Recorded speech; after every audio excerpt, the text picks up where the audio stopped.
Student है अब्दुल्ला, और ये लविंग स्टूडेंट है।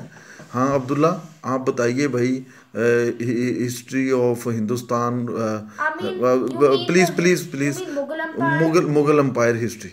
यस, Oh hey बताएं। look, the cool teammates came from Afghanistan. Who the teammates is based? Just Afghanistan's were very look rich. At the camera.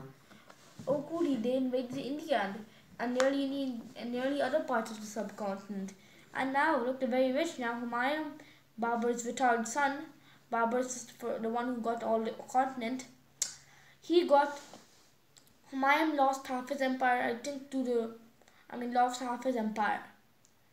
Then his son Akbar, then his son Akbar had, then his son Akbar got his father's empire, got his grandfather's empire back, and Aurangzeb. Then Shah Jahan was just a fat ass.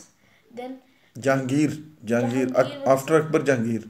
then Jahangir was just a fat ass, and Shah Jahan was improved the empire in a lot of ways, and Aurangzeb made it worse but much bigger and more military. And अब then bye. तुम क्या कहते हो कि मुगल जो empire थे वो बहुत अच्छे थे? दे आर गुड और bad? Uh, when Aurangzeb came, it was a trash place. It was a trash place when Shah Jahan was, it was the best time. Okay, thank you. Bye, thanks, bye.